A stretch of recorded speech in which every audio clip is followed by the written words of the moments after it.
Garden Basics with Farmer Fred is brought to you by Smart Pots, the original lightweight, long-lasting fabric plant container. It's made in the USA. Visit smartpots.com/Fred for more information and a special discount. That's smartpots.com/Fred.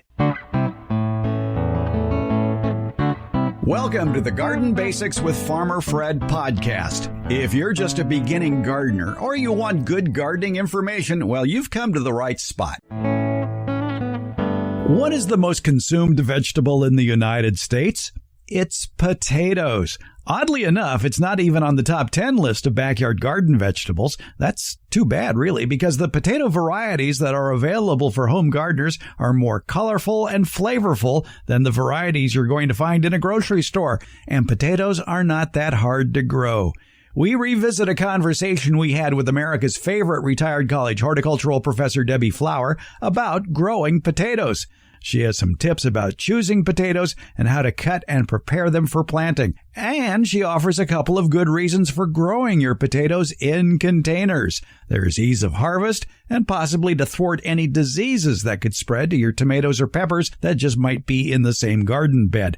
And we have Master Gardener Gail Pothour. She's going to answer a listener's question about the best months for planting your potatoes. And as we are fond of saying here, all gardening is local, so that timing will vary. And we'll also get into storage tips for your harvested potatoes. It's all in today's episode 262, Spring Potato Basics. We're podcasting from Barking Dog Studios here in the beautiful Abutilon jungle in suburban Purgatory. It's the Garden Basics with Farmer Fred podcast, and we're brought to you today by Smart Pots and Dave Wilson Nursery. Let's go. Here on the Garden Basics podcast, we like to tackle your questions. A lot of ways to send them. You can email them in to fred@farmerfred.com. You can leave us a text or a voice message. Just give us a call at 916-292-8964. That's 916-292-8964. Also, you can leave a message vocally without using your phone if you use SpeakPipe. It's speakpipe.com/gardenbasics. Give it a try. You might like it. And especially when we talk with our favorite college horticultural professor, Debbie Flower. A lot of people are getting into potato planting mode. And Melody writes in and says, I'm attaching a picture of some sad potatoes that I forgot about in my garage, and they are sprouting. I've been wanting to try growing potatoes. Can I just use these and just plant them? Oh, Melody, I wish we were talking to you live because we would have questions for you. Are those store-bought potatoes or are those seed potatoes? Because there is a big difference. And Debbie Flower, for your own information, I'm looking at the picture of these sprouting potatoes on Melody's workbench here. And one of them does have sort of a blackish patina on one side of it. That blackish patina might represent a fungus. You wouldn't want to plant that potato because it would spread that fungus to your soil. Plus, you only want to take eyes of potatoes that are seed potatoes, because grocery store potatoes may have that fungus. So you want to use certified seed potatoes. So let's say they are seed potatoes. What do? You can plant them. If you have seed potatoes that have sprouted, you can plant them. You could just plant the whole potato, but what's usually recommended is to cut the potato in pieces and make sure each piece has one eye with it, the eye being the node, and the node has the bud in it. It's often recommended that you either let them sit for 24 hours. Potatoes are very wet, and if you put them in the ground immediately when you've cut them, there are natural funguses and bacteria in the soil that would love that moisture, glom onto it, grow, and potentially turn your little potato cutting into mush.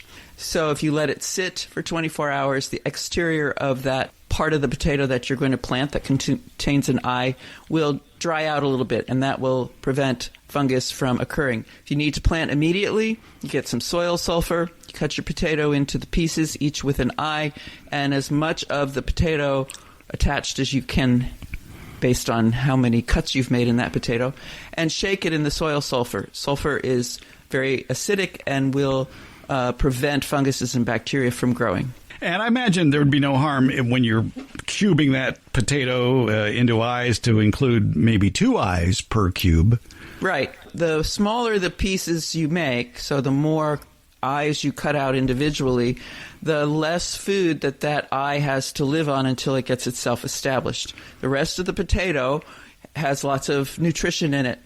As we know, we eat potatoes for that purpose. So the bigger pieces, yes, it'll have 2 eyes, but maybe one won't grow. But just having that extra potato attached provides the eyes with that much more nutrition so that they have time, something to live on, something to eat, basically, while they get the shoot up and the roots down. I would cut it in half from top to bottom. So from the skinny point, from end to end, if you laid it sideways, it's sort of an egg shape or an oval. Yeah. From bisecting that oval in its longest dimension, at least do that. And then I'd probably cut those in half also. And okay. That's good size. So have 4 pieces, yeah. I have never gone to as small as 1 to 1. I've gone 2 inches by 2 inches. An interesting thing about potatoes, as I said, potatoes are stems. Okay, this is a science moment. Potatoes are stems, which is why they can turn green. Things like beets are roots, and they cannot turn green. But potatoes can. And because they're stems. And if you, at one end of that oval, there are many eyes close together. And if you look down the potato, the eyes get further and further apart. The end where the potato's eyes are close together is the growing end. And had that potato remained in the ground and been healthy, that stem would have grown out from that direction. But you can start at that end and find out that the eyes are in a spiral around the potato. The end where they're close together, it's sometimes hard to figure out the beginning of the spiral. But I've had students take a marker and find the spiral, and then they spiral around and down the potato to the other end. So which way, when you plant that piece of potato, should the eyes or the sprouts be facing? Or does it matter? It's not a big deal. The plant will find the upright for the stem and the down for the root. But if you have some control, and I imagine you do, I would point the eyes up. All right. And how deep should you plant these pieces of potato? Well, the rule for planting for almost everything is 2 to 3 times the diameter of what you're planting. That's a little hard to gauge because we're using different potato sizes. But I would cover it with... What would you use? I would cover it with just a couple of inches of soil. Yeah, I'd say 2 to 3 inches deep. Okay. And hope for the best. Planting a potato whole would be much like planting a head of garlic whole. You end up with more but smaller product. Yes, and crowded plants don't produce as well. I have seen that jungle because for me, once a potato patch, it's always a potato patch because I always miss harvesting something, which I don't realize is there until it starts to grow the next season. And then I have that jungle, yes. Well, now that brings up another interesting question. Since potatoes, and correct me if I'm wrong, are members of the Solanaceae family, right, would you want to avoid putting tomatoes or peppers in that same bed? Yes, if you're doing crop rotation, which is an excellent thing to do, but you have to have the space to do it, or the time. You skip seasons with things. Yes, you don't plant Solanaceae plants in the same family in the same spot as they were last year. So the Solanaceae family is a popular one for growing outdoors because it's tomatoes, potatoes, eggplants, tobacco, which is a fun plant to grow, whether you use it or not. It's still a fun plant to grow. They're all in the Solanaceae, and you don't want to plant a Solanaceae where you planted a Solanaceae last year. And so the thought then of having a bed dedicated to potatoes may not necessarily be a good idea, especially if you start seeing a decline in those potatoes year after year. You might want maybe 2 beds for potatoes and alternate the beds. And then in the off year, in one potato bed, you might solarize it. Yes. Or there are lots of techniques for growing potatoes in containers because they're easier to harvest. When they're grown in a container or grown in a straw bale, something along those lines. A straw bale, in my mind, although I've never done it, I've just read about it, seen other people do it. It takes more effort to produce a healthy crop because you don't have a lot of... It isn't very similar to field soil. Drains differently, has different nutrient holding abilities, different water holding abilities, etc. But if you get used to it, that could be a really great way, because it's easy then to stick your hand in the straw and pull out the potato. But stuff like that is done in containers as well, where there are lots of drainage holes and straw is used or lightweight media is used. And as the potato grows up, remember the potato's a stem, so as the potato grows up, the plant grows up, the green stems grow up, you throw in whatever it is you're using, your medium, and cover the stems, and then you get more stems, more underground stems, and those are the edible potatoes. And because it's in a container, you can dump it all out and harvest that way, or you can reach in through your lightweight media and find the potatoes very easily. Harvesting potatoes is a thing of its own.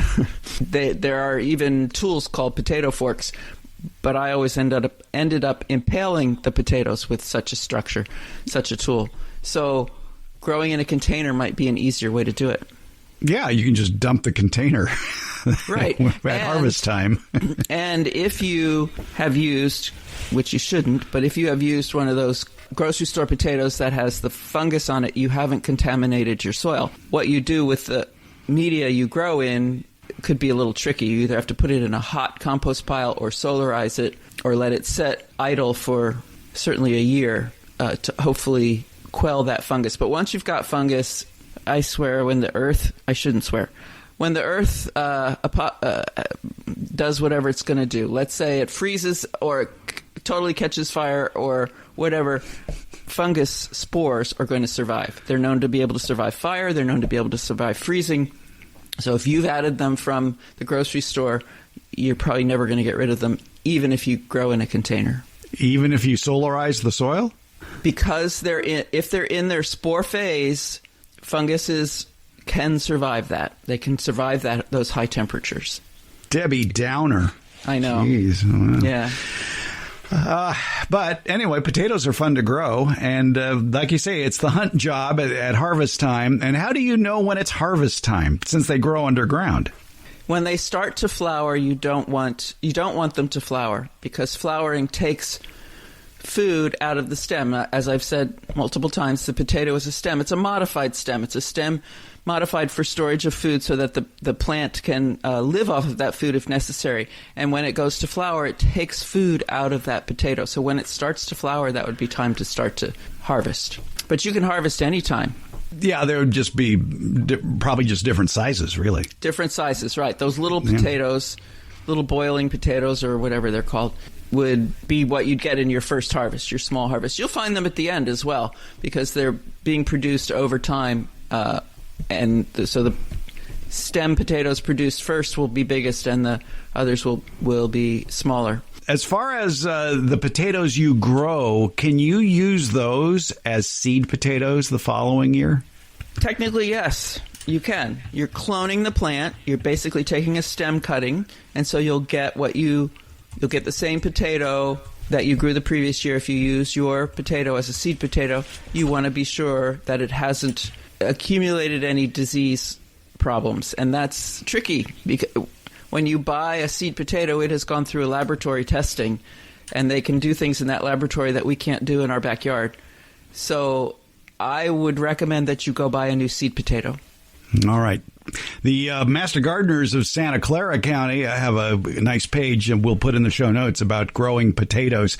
And they point out that the potatoes usually mature 90 to 120 days after planting. It depends on the variety. You can harvest a few at a time, leave the rest until you're ready to eat them.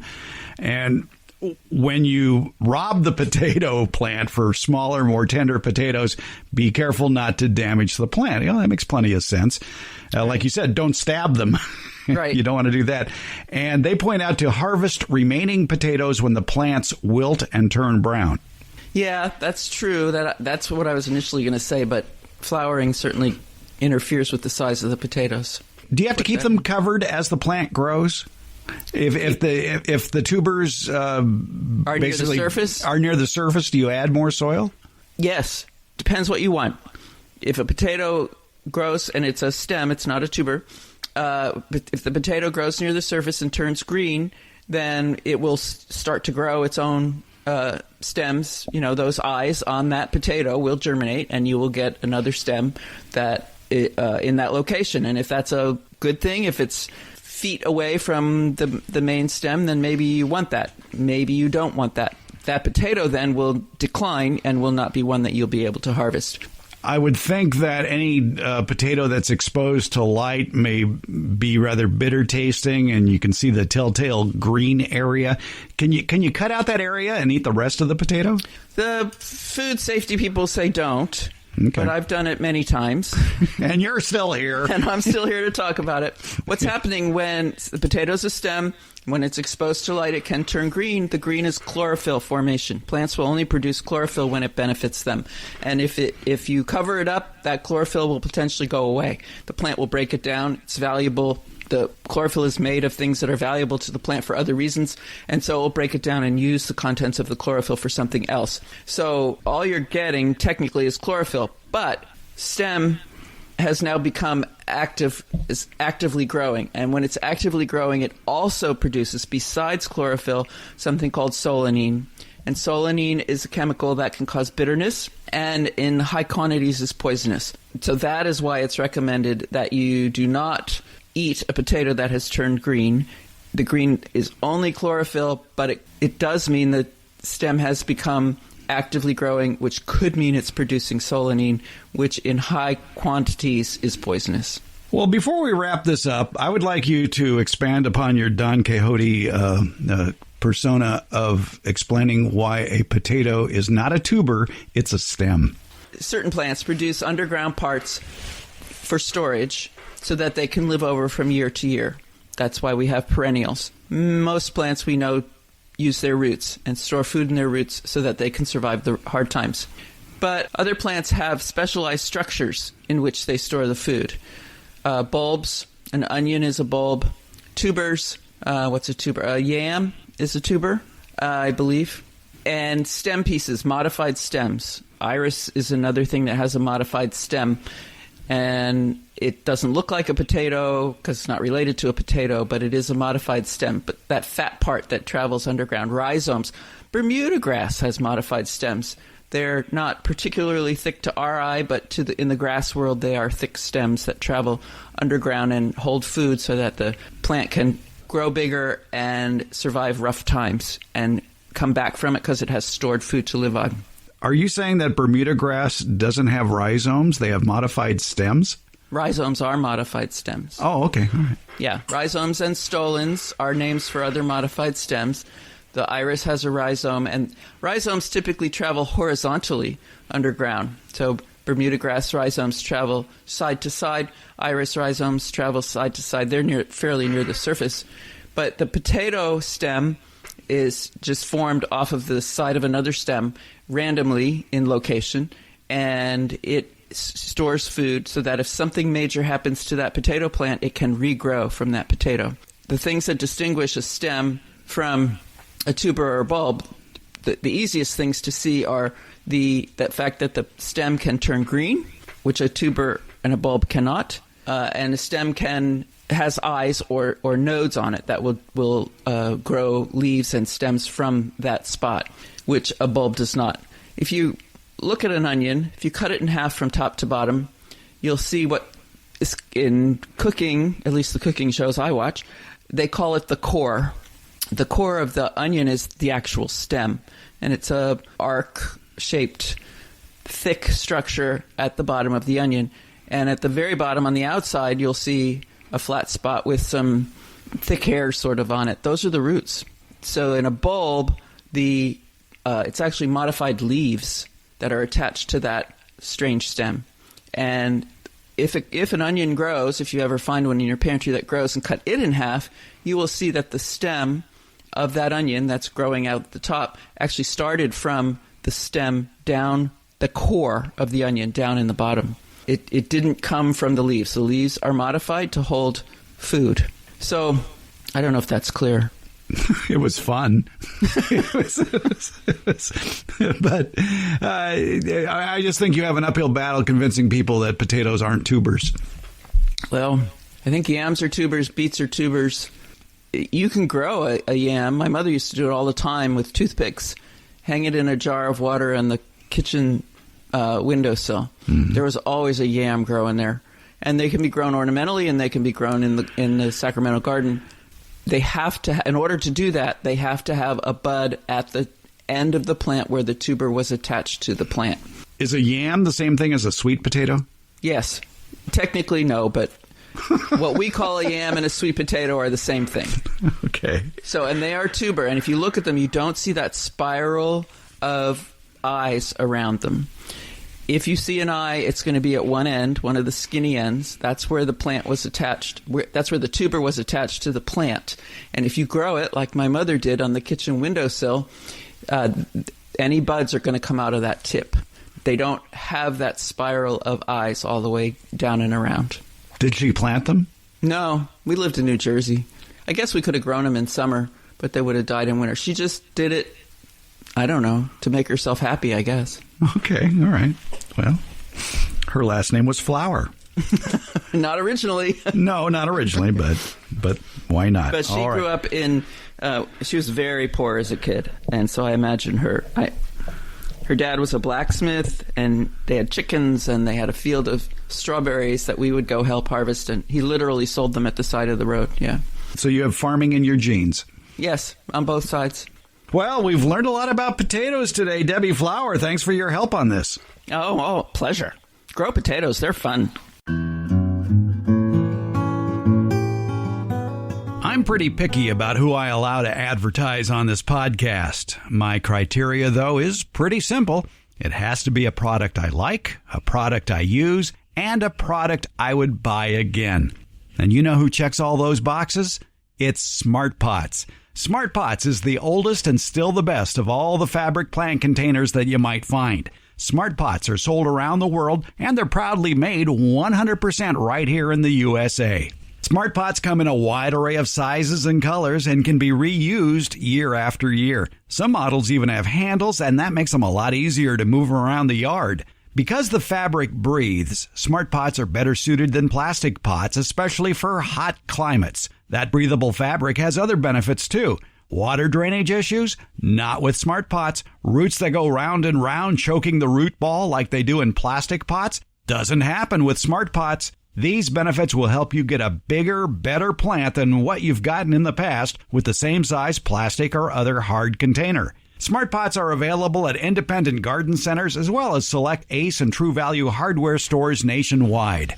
To find a store near you or to buy online, visit smartpots.com/Fred. And don't forget that /Fred part. On that page are details about how, for a limited time, you can get 10% off your Smart Pot order by using the coupon code FRED, F-R-E-D. Use it at checkout from the Smart Pot store. Visit smartpots.com/Fred for more information about the complete line of Smart Pots lightweight, colorful, award-winning fabric containers. And don't forget that special Farmer Fred 10% discount. Smart Pots, the original award-winning fabric planter. Go to smartpots.com/Fred.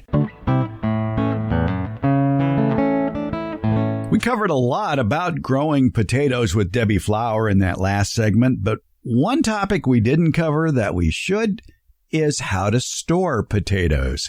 And for that, we turn to a very good online explanation by Dave Hollingsworth. He was with the UC Santa Cruz Agroecology program of the University of California, and he talks about growing potatoes organically, including storage of those potatoes. And he says this: be aware of the approximate growing season of each variety of potatoes that you grow. The vegetation of some varieties can be allowed to die back naturally, but for many types, this practice may result in highly oversized potatoes. When a test digging indicates that a variety is at the size you prefer for harvest, it's time to prepare the potatoes for storage. The goal of this process is to cure and thicken the skin and to slow the respiration of the potatoes by closing the lenticels. Those are the breathing openings on the potato skin. Most varieties, when cured properly, will store for months. However, new uncured potatoes with their delightfully thin skins will not keep, but they are delicious if eaten soon after harvesting. To begin curing the potatoes, give them a last complete watering. A day or two later, cut off all the vines at ground level. They will already very likely show signs of aging and decay. Remove the vines from the field. Let the potatoes begin curing. Removing the vines reduces the chance that spores or infection on the leaves will come in contact with the potatoes. Disease-causing organisms will generally dry out and die on that now exposed soil surface.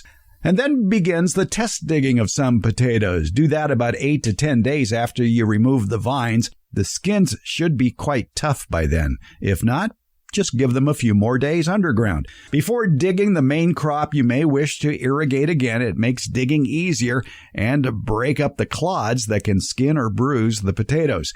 Dig the potatoes when the soil is workable a few days later. Do not attempt to store potatoes that have been seriously damaged. They're just going to invite disease that might spread to other potatoes in storage. Instead, eat them right away. Put the undamaged potatoes in a flat or a cardboard box 1 layer deep, allowing them plenty of airspace for a few days. After that, they can be packed more densely in boxes. Where do you store them? Potatoes store test best in a cool, moist environment. Not wet, though, with reasonable air movement and very little light. A temperature in the 40s, and maybe even a little cooler if you're growing your potatoes as seed potatoes, is optimal. Keep the potatoes in ventilated boxes out of the light in a cool and moist sheltered area such as a porch or a basement. But if you're in a hot environment, you need a cooler place, and that might even be indoors in a closet somewhere. But remember, they do need to be out of the light and they do need some ventilation. Those potatoes will keep for months, and you may even have some little survivors for next year's seed potatoes.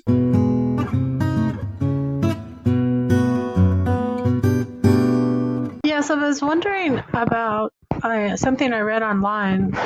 I'm planning to plant some potatoes. I'm a little late, so I became a little concerned when I read online that you have to prepare your raised bed a month ahead. I was just wondering, is that absolutely gospel? Can I plant sooner than that? I'm just using compost and a little fertilizer. I'm kind of double digging. I'm not using a rototiller unless you think I should, but I'm trying to be gentle so I can plant sooner. I'd like to be able to plant in like a week. Is that possible? Thank you. Well, we just heard from Kat in Marysville, California, in the Sacramento Valley, north of Sacramento. Gail Pothour is here, Sacramento County Master Gardener and vegetable expert. What about Kat and her potato bed? Do you need to prep that a month ahead? And she mentioned that she might be doing it a little bit late, too. Here in our area of California, when is potato planting time? Kind of February, March. You can do it into April. It sort of depends on the variety you're growing, if it's an early season, late season. The ones that we're growing at the Hort Center actually is a late season variety, 120 to 140 days. So we're going to be growing them through the heat of summer, which is not ideal for potatoes. They tend to suffer when it's so hot and dry. But the variety we have, we can't plant till early March, and it'll probably be harvested in July or August. But you can still plant potatoes through, I'd say, mid-April, so about now, as long as it's not a late season variety. All right. And what sort of bed prep do they need? Do you really have to start prepping the soil a month? Well, I was curious when I heard that, because I'm wondering if perhaps Kat read information about turning in cover crops. Maybe this article related to cover crops, because you would want to get that turned under and wait a month before you plant it.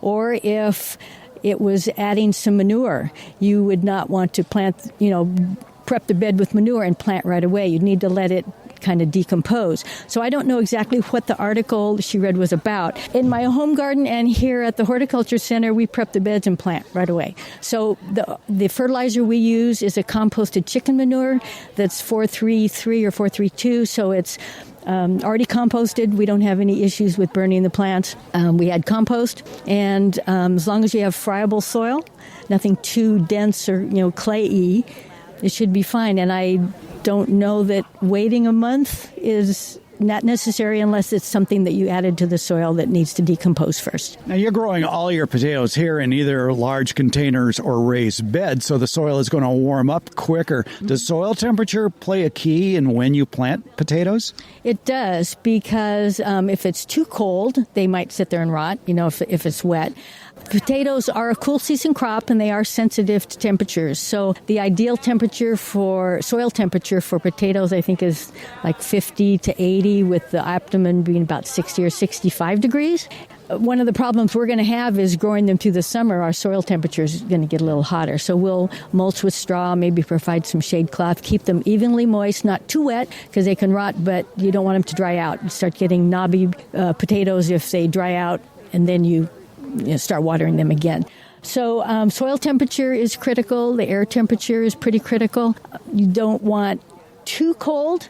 As you can see, Fred, we had some really cold temperatures a couple nights ago, and so our potatoes got a little frosted, but they should be fine. Going through the summer, if it's too hot, provide some shade for them. What about the quality of the soil itself? Now, maybe Kat's problem there in Marysville, since it is a rice-growing region, maybe it's a heavy clay soil that stays too wet. I would think potatoes need good drainage. They do need good drainage because the tuber can rot. With potatoes, you're planting a potato in the ground or a piece of a potato. It's not a seed or a plant. And if the soil is too cold and too wet, that tuber can rot before it starts sprouting and becoming a potato plant. So it's critical to have good drainage. We grow in wine barrels for good drainage or in raised beds. I do the same at my home because I have clay soil. So raised beds with good drainage is perfect for potatoes. You had mentioned in a conversation with me earlier that you've been conversing with relatives or friends back east, and they haven't even started planting potatoes yet, that their time is coming. That's correct. I have in-laws in Wisconsin, and so they are probably thinking of planting potatoes about now, and they can definitely grow them through the summer without any problem. But here in the Central Valley, Sacramento Valley, we typically get them in the ground February, March, into early April, and that's about it. Or you could do a fall crop, plant in August or so, and harvest some potatoes by Thanksgiving or Christmas. But in the colder regions of the country, then you're looking at springtime, really mid-spring for planting potatoes. Right. I think probably May is a good time to plant if you're in the Midwest or in colder region. And again, it's all about soil temperature, too. So, Kat, maybe all you need is a raised bed, a large container, and a soil thermometer to let you know when the right time to plant is. Soil thermometer is key. The soil temperature might not be warm enough yet. So depending on if you're growing in raised beds, will warm up faster. If you're growing directly in the ground, it will take longer for it to warm up. Or if you're growing in large containers, it should warm up sooner. So 50 degrees is the magic number. 50, pretty much. For potatoes, I'd say optimum is maybe more like 60, but yeah, you can grow in 50.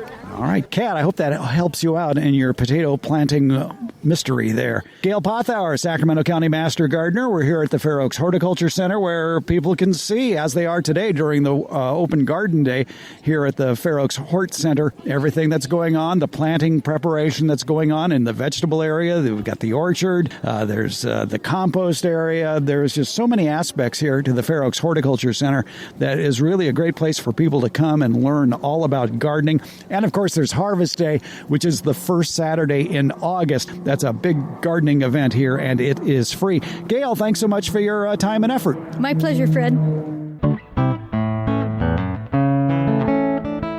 Are you thinking of growing fruit trees? Maybe you already are, but you'll want to know more about them.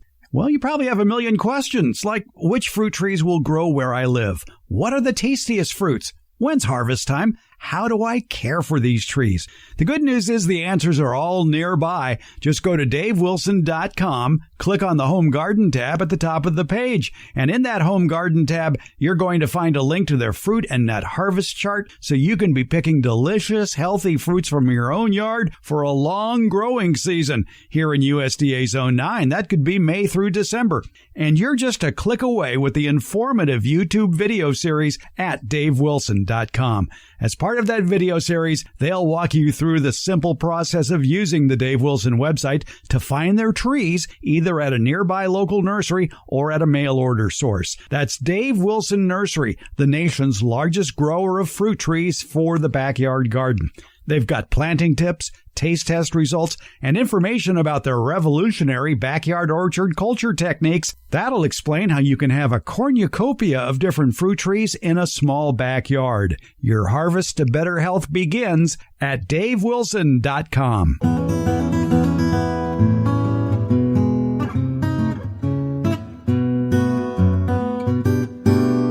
If we have piqued your interest about growing potatoes, well, let's get our minds off the russet potato, the popular baking potato that you see in grocery stores, and talk about some other potato varieties that you can grow in your yard that are unusual shapes, colors, flavors, just some amazing varieties, and one that is a seed potato. You plant it from seed, not from a cut eye. So we're going to talk about 6 potatoes: the dark red Norland, the French fingerling, Yukon Gold, the Adirondack Blue, Magic Molly, and that seed potato, Clancy. So I went through all of my 2023 seed catalogs looking for those that were common to each, because there's still a good chance that they might be available to you, whichever catalog you might be using. First up is the dark red Norland. It is described as being a productive early red variety. They're round to oblong, we'll call them tubers, much to the chagrin of Debbie Flower. And they have red skin, white flesh, and are quick to bulk up. Excellent for roasting and boiling. And you can plant them about 8 inches apart, and they produce a lot of small, new potatoes. That again was dark red Norland. French fingerling. Now there's an interesting potato. It is a pink fingerling with bicolor flesh. The plants are rather tall. They produce tubers with pink skin and yellow-red flecked flesh. They're known for its gourmet flavor. The tubers are larger and more oval in shape than some others, and they are very tasty when boiled or roasted. The French fingerling. Yukon Gold. Now there's a potato variety that you may be aware of but have never grown. Longtime favorite for flavor, large upright plants produce round oval tubers with smooth, thin skin and that famously delicious yellow flesh. Very versatile in the kitchen, and they store well, too. Yukon Gold is also considered a container-friendly potato because they're a small to medium size, and they mature in about 65 days. That's Yukon Gold. Adirondack Blue. Well, it's not quite blue. It's more of a dark purple skin and flesh. It's considered an early or mid-season potato. High yields of long oblong tubers with consistent blue-violet flesh and deep eyes. And it even holds its color when cooked and is considered to be a variety that is high in antioxidants. Again, that's Adirondack Blue. Next up, Magic Molly, which is a purple fingerling potato. I found that in many catalogs. It's purple through and through, from its dark purple skin to its dark purple flesh. The Magic Molly retains its rich color when boiled. Large tubers with excellent earthy flavor, and they are especially tasty when roasted. That's the Magic Molly potato. And finally, we come to a potato that you don't grow from an eye. You can grow it from a seed, surprisingly enough. It is called Clancy, and it is a 2019 All-America Selections winner. It's the first potato from seed that is an AAS winner. Obviously, growing a potato from seed has many advantages for home growers. The sterile seed eliminates the potential for introducing disease to the garden. Seeds are also easier to store and can be stored longer than potato tubers. The Clancy potato produces compact and healthy dark green plants with blue flowers. Resulting spuds are a beautiful ornamental mix ranging from red to rose blush skin tones. The interiors are creamy white and yellow. Clancy has, according to the judges, great texture and flavor. It's sort of a happy medium, they say, between a yellow-skinned potato and a russet. Makes it especially good for mashing or boiling due to its lighter texture. That, again, the seed potato, Clancy. I don't have an opinion on Clancy potatoes, the quality of them, because I'm growing them for the first time this year in containers in a smart pot, and I'll report back at the end of the growing season on that seed potato, grown from seed, the Clancy potato. We're just a few short months away from backyard gardeners surveying their bountiful production of fruits and vegetables, and they're muttering under their breath, "What are we going to do with all this food?" Well, you grew it. Now eat it. We've talked in the past about food preservation. How about now a few recipes for eating all that fresh produce, because it's as fresh as possible from your home garden? We have some tasty seasonal recipes for you. That's what the current Beyond the Garden Basics newsletter has in store for you. We talk with Master Gardeners Kathy Morrison and Andy McDonald. They go into detail about some recipes using food that just might be ripening in your yard right now. And to make it easier for you, we have those recipes spelled out in today's newsletter, so you don't have to be scribbling things down hurriedly while you're listening. For current newsletter subscribers, look for the issue entitled, You Grew It, Now Eat It. If you're already a subscriber, it's probably in your email waiting for you right now. Or you can start a free subscription. Find the link to the Beyond the Garden Basics newsletter in today's show notes or at Substack, or sign up at the newsletter link at our homepage, gardenbasics.net. Perhaps you're getting ready to plant your 2023 garden. Well, before you start digging, do a little planning first to thwart future problems this summer. Give a listen to our flashback episode of the week. It's episode 114, all about crop rotation and working with clay soil, originally aired back in June of 2021. Crop rotation, it's not just for farmers. Backyard gardeners can improve their food and flower production while improving their soil at the same time. Crop rotation is not just for farmers. Backyard gardeners can improve their food and flower production while improving their soil at the same time, simply by moving plant families from bed to bed each season. The key phrase there is plant families. America's favorite retired college horticultural professor Debbie Flower has the lowdown on the advantages of crop rotation for the home gardener. Now, do you have clay soil? Well, you might be worried that it's not very good for a garden. Well, worry no more. Soil specialist Steve Zion says there's a lot of benefits to gardening with clay soil, and he has tips for improving it as well. It's this week's flashback episode. Go to your favorite podcast outlet and do a search for episode 114 of the Garden Basics with Farmer Fred podcast. It's called Crop Rotation, Working with Clay Soil. We'll have a link to that episode in today's show notes, and you can also find the podcast as well as a transcript at our homepage, gardenbasics.net.